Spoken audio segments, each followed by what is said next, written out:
Assalamualaikum warahmatullahi wabarakatuh. Perkenalkan, nama saya Ananda Dwi Tiara Gumai. Saya berasal dari Prodi SDR Keperawatan dan Travesider Poltekkes Kemenkes Bengkulu.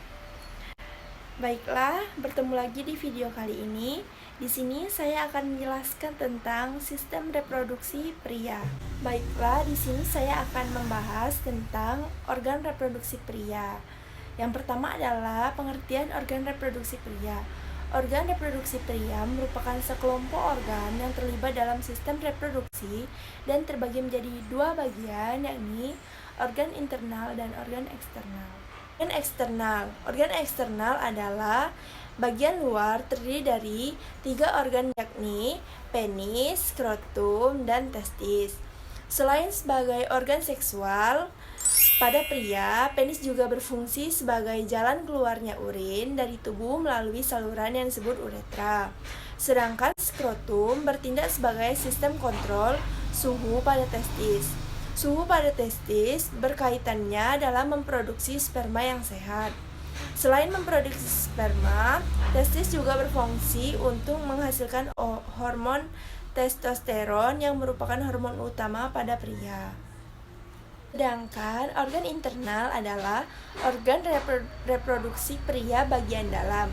Terdiri dari beberapa organ meliputi epididymis, kelenjar prostat, kelenjar bulboretal, fascicula seminalis, uretra, dan vas deferens.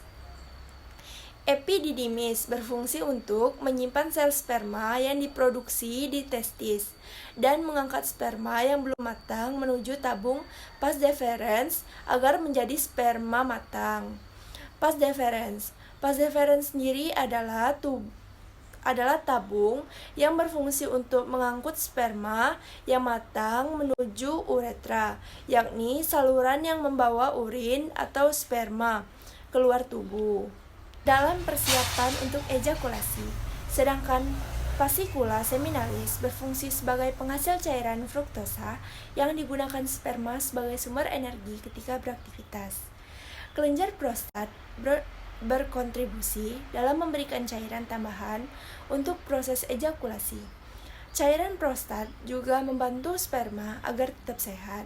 Sementara itu, kelenjar bulboretal berperan dalam menghasilkan cairan yang berfungsi untuk melumasi uretra dan menetralisir keasaman yang mungkin ada karena tetesan dari sisa urin. Ini adalah penjelasan lebih lanjut mengenai hormon. Hormon pada reproduksi pria terbagi menjadi 3, yaitu 1. Hormon perangsang, 2. Luteinizing hormon, 3. Hormon testosteron. Hormon perangsang. Hormon ini sangat penting agar organ reproduksi pria dapat menghasilkan sperma. Setiap hari, reproduksi sperma yang dihasilkan bisa mencapai 300 juta dengan masa pembentukan tiap sperma sekitar 65-75 hari. 2. Luteinizing hormon. Saat hormon ini dilepaskan ke dalam darah, akan terjadi produksi dan pelepasan hormon testosteron sebagai hormon utama pada pria. 3. Hormon testosteron. Produksi testosteron pada masa pubertas memicu berbagai perubahan fisik seperti pembesaran testis dan skrotum, penis yang memanjang, suara yang semakin berat, serta tumbuhnya rambut di sekitar alat kelamin serta wajah dan ketiak. Sebagian remaja laki-laki yang juga mengalami penambahan berat dan tinggi badan yang signifikan setelah memasuki masa pubertas.